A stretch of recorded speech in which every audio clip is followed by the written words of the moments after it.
Cinemas movie time presenting world war Z. Friends, इस movie की starting में एक फैमिली दिखाई जाती है जिसमें हस्बैंड का नाम होता है जेरी लीन, उसके साथ उसकी वाइफ और 2 बेटियां होती हैं। जेरी एक CIA रिटायर्ड ऑफिसर है। अब जेरी और उसकी फैमिली एक दूसरे शहर में जा रहे होते हैं जिसमें रास्ते में एक काफी बड़े ट्रैफिक में फंस जाते हैं। अब जेरी अपनी कार से उतरते हैं देखने के लिए कि ट्रैफिक इतना क्यों है। तभी वहाँ पर ज़ॉम्बीज़ का एक बहुत ही बड़ा अटैक हो जाता है। ये ज़ॉम्बीज़ अपने रास्ते में आने वाले सभी व्यक्तियों के ऊपर अटैक करते हैं और वो काट कर सभी को नीचे गिरा रहे होते हैं। अब यहाँ पर जेरी एक बहुत ही इम्पोर्टेंट बात नोटिस करता है कि जब भी ज़ॉम्बी एक नॉर्मल इंसान को काट रहा है तो नॉर्मल इंसान सिर्फ 15 ही सेकंड में ज़ॉम्बी बन जाता है। ये ज़ॉम्बी वायरस बहुत ही तेजी से बढ़ रहा होता है। खैर, जेरी अपनी फैमिली की जान बचाकर वहाँ से जैसे तैसे करके निकल जाता है। अभी ये रास्ते में ही होते हैं तभी जेरी को एक फोन पे कॉल आता है और उसका दोस्त भी एक CIA ऑफिसर होता है। अब जेरी अपनी फैमिली की जान बचाने के लिए उससे हेल्प मांगता है ताकि वो अपनी फैमिली को रेस्क्यू करा सके। अब जेरी और उसकी फैमिली एक बिल्डिंग के पास पहुँच जाते हैं जहाँ पर एक हेलीकॉप्टर को इनको रेस्क्यू करने के लिए आना होता है। ये उस बिल्डिंग की छत पे जा रहे होते हैं लेकिन तभी आसपास के सभी लोग ज़ॉम्बी में कन्वर्ट हो चुके थे और वो इधर उधर लोगों पे अटैक कर रहे होते हैं और उन्हीं में से एक ज़ॉम्बी जेरी के ऊपर भी अटैक कर देता है। ये ज़ॉम्बी जेरी को मारने ही वाला था लेकिन तभी उसी फ्लैट में से एक बच्चा निकलता है जो कि अपनी बंदूक की गोली से उस ज़ॉम्बी को वहीं ढेर कर देता है। लेकिन मरते मरते उस ज़ॉम्बी का कुछ खून जेरी के मुंह के अंदर चला जाता है। अब जेरी भी ये सोचने लगता है कि वह भी अब ज़ॉम्बी बन जाएगा और वह जल्दी से जाकर उस बिल्डिंग की छत पे चला जाता है और वह खुद को मारने की कोशिश करता है, यानी कि वह सुसाइड करना चाहता था। वो नहीं चाहता था कि उसकी वजह से उसकी फैमिली या कोई और लोगों को हार्म नहीं पहुंचे। अब यहाँ पर 15 सेकंड से ज्यादा हो जाते हैं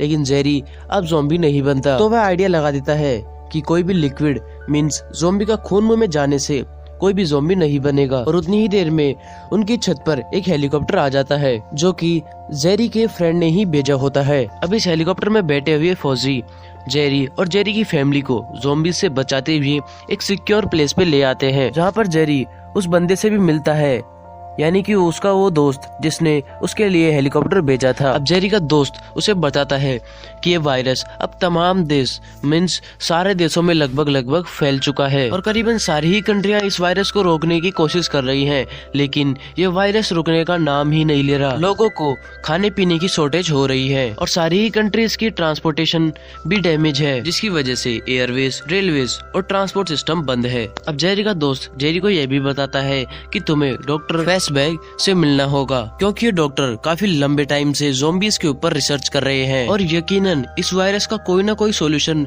ये डॉक्टर जरूर निकाल लेंगे। इसके अलावा ये भी बताया जाता है कि ये वायरस इनिशियली कोरिया में फैला था और हमें उस मुतल्ले की एक ईमेल भी रिसीव हुई थी जिसके बाद हमने उनसे कांटेक्ट करने की कोशिश की जिसमें हम सक्सेसफुल नहीं हो पाए। जेरी का दोस्त उसे कहता है कि शायद अगर हमें पता चल जाए कि ये वायरस कहाँ से फैला था, इसकी स्टार्टिंग कहाँ से हुई थी, तो हम इसका इलाज कर सके और इसकी शायद कोई हम वैक्सीन भी बना सके। और इसी बात का पता लगाने के लिए हम तुम्हारे साथ डॉक्टर फैसबैग को भेज रहे हैं। अब जेरी डॉक्टर फैसबैग और अपनी टीम के साथ जाने के लिए रेडी हो जाते हैं। अब ये सारी टीम जब साउथ कोरिया पहुंचती है तो वहाँ के ज़ॉम्बीज इन पे अटैक कर देते हैं। अब जेरी और जेरी की टीम वहाँ पर काफी ज़ॉम्बीज को मार डालती है। अब डॉक्टर फैसबैग जो कि हमेशा ही लैब में रहे थे वो इन सब चीजों को देखकर काफी डर जाते हैं। प्लेन के अंदर भागने की कोशिश करते हैं लेकिन बदकिस्मती से उनका पैर वहाँ पर फिसल जाता है और उनकी बंदूक की गोली गलती से उन्हीं को लग जाती है जिसके कारण उनकी वही मृत्यु हो जाती है। अब डॉक्टर तो मर चुका था लेकिन अब जेरी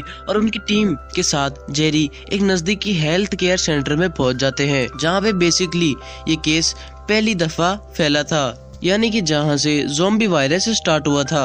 वहाँ पर एक ऑफिसर जेरी को बताता है कि ये लाश जो तुम देख रहे हो ये इस ज़ॉम्बी वायरस का पहला विक्टिम था।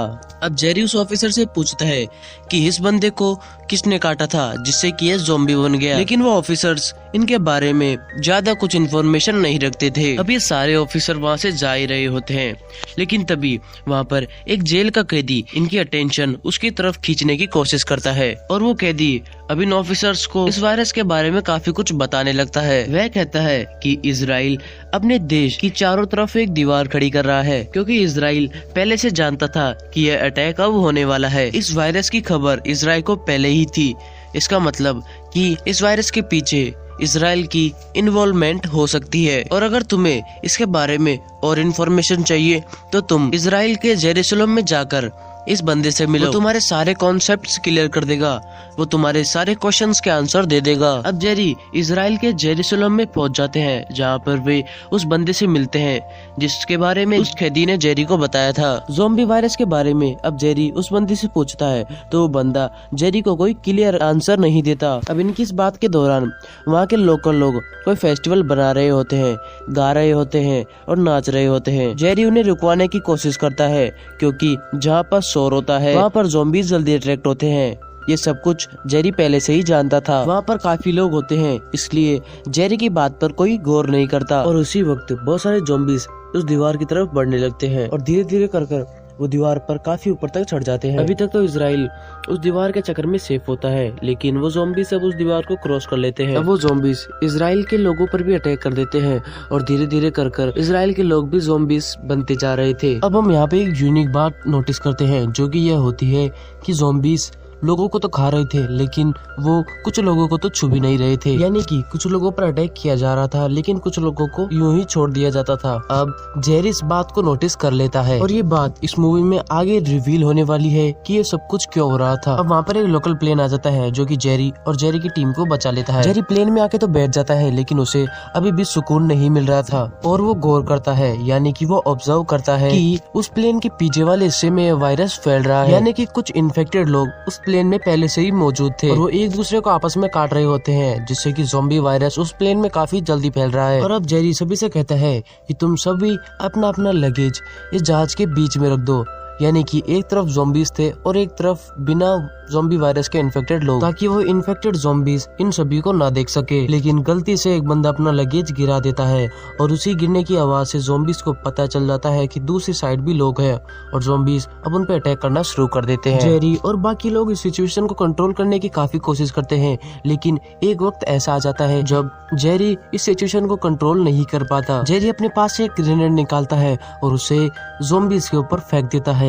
अब जैसा कि प्लेन हवा में ही था, इसलिए वहाँ पर एक तकड़ा सा ब्लास्ट होता है और उस ब्लास्ट के कारण उस प्लेन में होल हो जाता है और उसी होल होने के कारण प्लेन के अंदर बैठे ज़ॉम्बीज और बंदे नीचे गिरना शुरू कर देते हैं और कुछ ही देर बाद उस बड़े से होल के कारण उनका प्लेन वहीं क्रैश हो जाता है। और इस पूरे प्लेन हादसे में सिर्फ 2 ही लोग जिंदा थे, एक जेरी और दूसरा एक ऑफिसर जो कि फीमेल थी और उसका नाम सेकंड होता है। ये दोनों काफी इंजर्ड तो हो चुके थे, लेकिन ये जैसे तैसे करके WHO रिसर्च फैसिलिटी में पहुंच जाते हैं। अब इन्हें यहाँ पर फर्स्ट एड दी जाती है और जेरी उन डॉक्टर्स को बताता है कि मेरे यहाँ आने का मकसद यह है कि मैं इस ज़ॉम्बी वायरस के लिए एक वैक्सीन ढूंढ सकूं, जिससे कि अब लोगों को बचाया जा सके। और वो वैक्सीन बहुत ही ज्यादा इफेक्टिव होनी चाहिए, ना कि जानलेवा। क्योंकि मैंने एक बात नोटिस की थी, जब ज़ॉम्बीज लोगों पर अटैक करते हैं तो वो कुछ लोगों को बिना छुए ही छोड़ देते हैं। यानी कि वो कुछ लोगों पर अटैक नहीं करते, क्योंकि वो लोग पहले से ही कोई दूसरी बीमारी से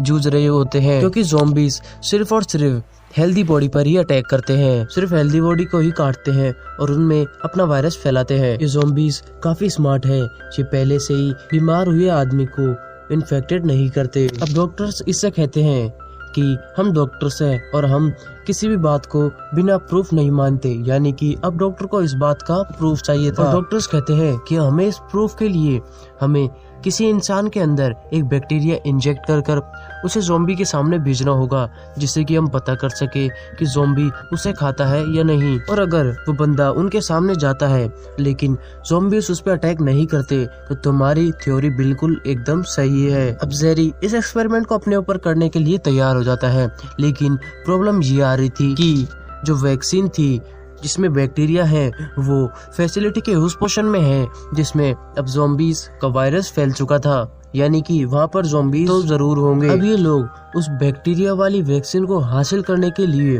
फैसिलिटी के उस पोर्शन में जाते हैं जहाँ पर ज़ॉम्बीज होते हैं। अब इनके जाने पर वहाँ पर कुछ आवाजें हो जाती हैं और इसी रीजन से ज़ॉम्बीज उन पे अटैक करना शुरू कर देते हैं। अब यहाँ पर वो लोग जो कि जेरी के साथ आए होते हैं वो ज़ॉम्बीज से डरकर वापस पीछे चले जाते हैं, लेकिन जेरी अभी भी उसी पोजीशन में होता है। वो बहुत से ज़ॉम्बीज से फाइट करता है और वो जैसे तैसे कर अपनी जान बचाकर एक सेफ जगह पर आ जाता है। अब जेरी को वो बैक्टीरिया वाली वैक्सीन मिल जाती है। अब जेरी उन्हें इकट्ठा कर लेता है और वहाँ से जाने लगता है, लेकिन तभी जेरी के सामने एक इन्फेक्टेड ज़ॉम्बी आ जाता है। अब जेरी यहाँ पर डिसाइड करता है कि वैक्सीन उसे अब खुद ही पे इंजेक्ट करनी होगी। अब जेरी उस बैक्टीरिया वैक्सीन को अपने अंदर इंजेक्ट कर लेते हैं, लेकिन अनजाने में ही सही वो वैक्सीन बिल्कुल सही होती है। अब जेरी के अंदर वैक्सीन लगाने के कारण काफी सारे बैक्टीरिया आ जाते हैं। वो पहले से ही इन्फेक्टेड था, इसलिए अब ज़ॉम्बी उस पर अटैक नहीं करता और जेरी वहां से बहुत सारी बैक्टीरिया वाली वैक्सीन उठाकर वापस उसी पोजीशन में चला जाता है जो कि बिना ज़ॉम्बीज वाला था। अब वो सारी बैक्टीरिया वाली वैक्सीन लाकर डॉक्टर्स और साइंटिस्ट को दे देते हैं। अब वो सभी काफी खुश होते हैं कि उन्हें इस बीमारी का भी इलाज मिल चुका है। अब जेरी अपनी फैमिली के पास जाते हैं और अपनी फैमिली को भी वो वैक्सीन दे देते हैं और वो वैक्सीन उस अपने दोस्त को भी देते हैं जिसने शुरुआत में उसकी जान बचाई थी। और इसी एंडिंग के साथ ये मूवी यहीं समाप्त होती है। दोस्तों, हम उम्मीद करते हैं कि हमारी एक्सप्लेनेशन आपको अच्छी लगी होगी, तो प्लीज वीडियो को लाइक करें और ऐसी ही मजेदार वीडियो के लिए चैनल को सब्सक्राइब कर ले। Thank you for watching video.